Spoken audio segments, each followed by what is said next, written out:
आइए बच्चों, अब हम समझते हैं सामाजिक मानवशास्त्र का अन्य विज्ञानों के साथ संबंध। सामाजिक मानवशास्त्र की वह शाखा है जो इस रूप में इसका मानवशास्त्र के अन्य शाखाओं के साथ घनिष्ठ संबंध है, जैसे समाजशास्त्र, मनोविज्ञान, इतिहास, राजनीति शास्त्र, अर्थशास्त्र, इन सब के साथ मानवशास्त्र का घनिष्ठ संबंध है, क्योंकि सभी विज्ञान मनुष्य का ही अध्ययन करते हैं अलग अलग पहलुओं के आधार पर।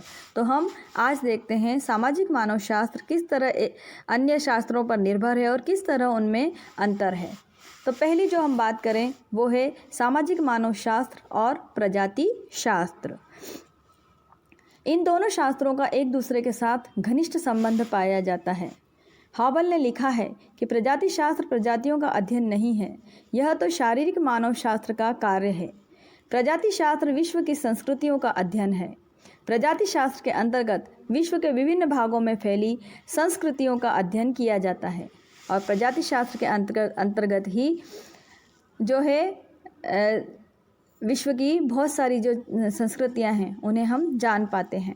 सामाजिक मानवशास्त्रियों के द्वारा सभी मानव संस्कृतियों एवं समाजों का अध्ययन किया जाता है, परंतु सामाजिक मानवशास्त्रियों ने प्रमुखतः आदिम लोगों के अध्ययन में विशेष रुचि ली है।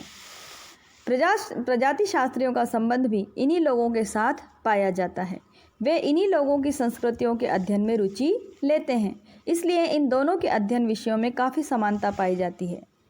परंतु इसका मतलब यह नहीं है बच्चों कि ये दोनों विषय पूर्णतः एक ही हैं, इनमें कुछ अंतर भी पाया जाता है।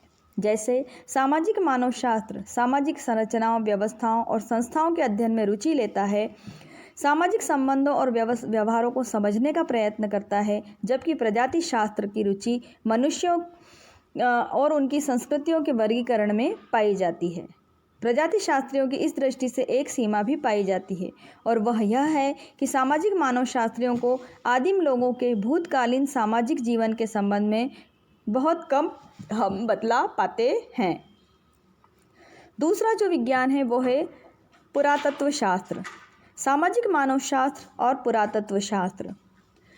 पुरातत्व शास्त्र समझते हो ना बच्चों? पुरातत्व शास्त्र वह शास्त्र होता है जिसमें खुदाई से प्राप्त मानव के कंकालों और अवशेषों और भौतिक वस्तुओं के आधार पर भूतकालीन संस्कृतियों के संबंध में जानकारी प्राप्त की जाती है ना। भूतकालीन संस्कृतियों का अध्ययन जमीन में दबे हुए भौतिक अवशेषों के आधार पर ही किया जा सकता है, क्योंकि उनके बीच में कोई लिखित प्रमाण तो हमारे पास होते नहीं हैं। तो पुरातत्व शास्त्रीय ज्ञान के आधार पर ही सामाजिक मानवशास्त्री मानव समाज तथा संस्कृति के क्रमिक विकास का पता लगा पाते हैं। इस जानकारी का सामाजिक मानवशास्त्री के लिए समकालीन आदिम समाजों के अध्ययन में विशेष महत्व होता है। पुरातत्व शास्त्र मानव संस्कृति के इतिहास के पुनर्निर्माण में योग देता है। अंधकारमय युगों के समाज और संस्कृति के संबंध में बताता है। यह ज्ञान सामाजिक मानवशास्त्री को उसके अध्ययन कार्य में काफ़ी सहायता पहुंचाता है। इसका मतलब यह नहीं है कि ये दोनों विज्ञान एक हैं, इनके संबंध में भी जो है घनिष्ठता पाए जाने के बाद भी बहुत सारे अंतर इनमें पाए जाते हैं।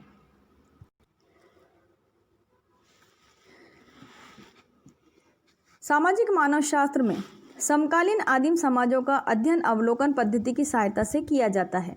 सामाजिक मानवशास्त्री आदिम लोगों के साथ काफ़ी समय तक रहते हैं, उनके जीवन की विभिन्न गतिविधियों में भाग लेते हैं, गहनता के साथ उनका अवलोकन भी करते हैं और उनकी सामाजिक व्यवस्थाओं, सामाजिक संस्थाओं, सामाजिक व्यवहारों को समझने की कोशिश करते हैं।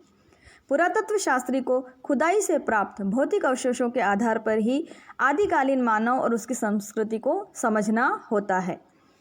पुरातत्व शास्त्री उन प्राचीन मानव कृतियों का अध्ययन करते हैं जिनके संबंध में कोई लिखित प्रमाण है ही नहीं। सामाजिक मानवशास्त्री के द्वारा विशेषतः आदिम समाजों का और कुछ मात्रा में आधुनिक जटिल सभ्य समाजों का अवलोकन के माध्यम से अध्ययन किया जाता है। इन दोनों विज्ञानों के उद्देश्यों में भी अंतर पाया जाता है। पुरातत्व शास्त्र का उद्देश्य अंधकार में पड़ी हुई मानव कृतियों का अध्ययन है, जबकि सामाजिक मानवशास्त्र का उद्देश्य तुलनात्मक अध्ययनों और संरचनाओं को समझना और मानव प्रकृति के संबंध में यथार्थ ज्ञान प्राप्त करना होता है। तो यह तो हुए दो अंतर, प्रजाति शास्त्र और मानव शास्त्र के बीच में और पुरातत्व शास्त्र और मानव शास्त्र के बीच में। आइए अब हम तीसरा अंतर देखते हैं। तीसरा अंतर है सामाजिक मानव शास्त्र और राजनीति शास्त्र। इन दोनों ही शास्त्रों का एक दूसरे के साथ घनिष्ठ संबंध पाया जाता है। राजनीति शास्त्र उन तरीकों का अध्ययन है जिनमें कि एक समाज अपने को संगठित करता है और एक राज्य के रूप में कार्य करता है। राजनीति शास्त्र के अंतर्गत एक राज्य का संगठन आता है। सामाजिक मानव शास्त्र समाज, उसकी सामाजिक संरचना, सामाजिक व्यवस्थाओं और सामाजिक संस्थाओं का अध्ययन करता है। सामाजिक संरचना के एक निर्णायक भाग के रूप में इस समाज की राजनीतिक व्यवस्था भी आती है। इस राजनीतिक व्यवस्था का अध्ययन सामाजिक मानव शास्त्र के द्वारा भी किया जाता है और राजनीतिक शास्त्र के द्वारा भी, मतलब दोनों में संबंध है ना बच्चों। सामाजिक मानव शास्त्री आदिम समाजों का अध्ययन करते समय यह पता लगाने की कोशिश करते हैं कि उन समाजों में कानून का क्या स्वरूप है, समाज में व्यवस्था बनाए रखने के लिए किन उपायों को काम में लिया जाता है और सरकार का क्या रूप है।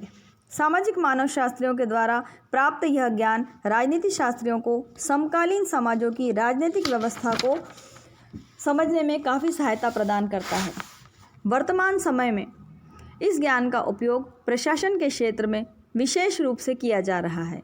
राजनीति शास्त्र शासन व्यवस्थाओं में रुचि लेता है और सामाजिक मानव शास्त्रियों को प्राचीन व्यवस्थाओं को समझने में सहायता पहुंचाता है। इस तरह ये दोनों एक दूसरे के सहयोगी हैं। इतना एक दूसरे के बीच में संबंध पाए जाने के बावजूद इन दोनों में भी कुछ अंतर हैं। जैसे सामाजिक मानव शास्त्र का क्षेत्र काफ़ी व्यापक है। यह शास्त्र आदिम और समकालीन समाजों का सामाजिक संरचनाओं के रूप में अध्ययन करता है, उनके सामाजिक, आर्थिक, राजनीतिक और धार्मिक जीवन में रुचि लेता है। जबकि राजनीति शास्त्र केवल और केवल राजनीतिक व्यवस्था में ही रुचि लेता है, राज्य और शासन में पाई जाने वाली व्यवस्था का ही अध्ययन करता है। सामाजिक मानव शास्त्र में आदिम और समकालीन दोनों प्रकार के समाजों का अध्ययन किया जाता है, परंतु राजनीति शास्त्र में केवल आधुनिक राजनीतिक संबंधों, समकालीन राज्यों और शासनों का अध्ययन ही किया जाता है। तो आपको समझ में आया दोनों एक दूसरे से कैसे निर्भर हैं और कैसे भिन्न हैं। तो अब हम पढ़ते हैं एक और विज्ञान के साथ सामाजिक मानव शास्त्र का संबंध, वो है अर्थशास्त्र। सामाजिक मानव शास्त्र और अर्थशास्त्र में आपस में घनिष्ठ संबंध पाया जाता है। अर्थशास्त्र में मुख्यतः मानव की उन क्रियाओं का अध्ययन किया जाता है जिनके माध्यम से वह अपनी आवश्यकताओं की पूर्ति के लिए भौतिक साधनों या वस्तुओं को प्राप्त करता है। सामाजिक मानव शास्त्र में आदिम समाजों की आर्थिक व्यवस्था और सामाजिक व्यवस्था के एक अंग के रूप में अध्ययन किया जाता है। आदिम समाजों की अर्थव्यवस्था संबंधी यह ज्ञान अर्थशास्त्री को समकालीन समाजों की अर्थव्यवस्था को समझने में सहयोग देता है।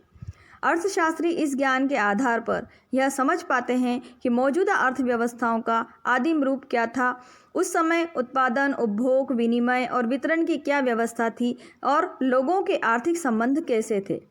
दूसरी ओर सामाजिक मानव शास्त्र अर्थशास्त्र का भी कुछ ग्रहण करता है। आदिम समाजों की आर्थिक गतिविधियों को ठीक से समझने के लिए अर्थशास्त्रीय ज्ञान की अत्यंत आवश्यकता होती है। अर्थशास्त्र के सिद्धांतों को जाने बिना सामाजिक मानव शास्त्री आदिम समाजों की आर्थिक व्यवस्था को पूर्ण रूप से नहीं समझ पाते।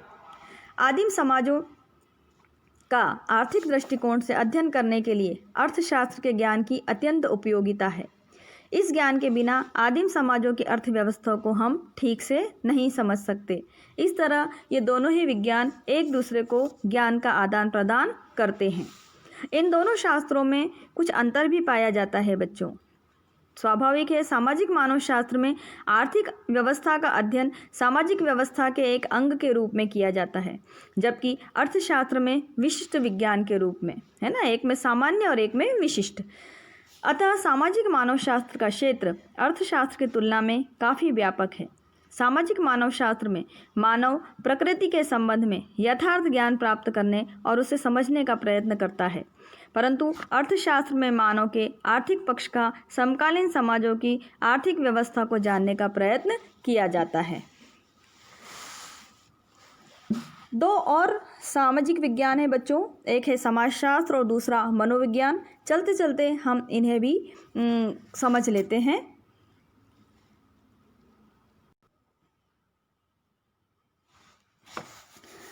सामाजिक मानवशास्त्र और समाजशास्त्र एक दूसरे के घनिष्ठ रूप से संबंधित हैं। संबंधों की इस घनिष्ठता के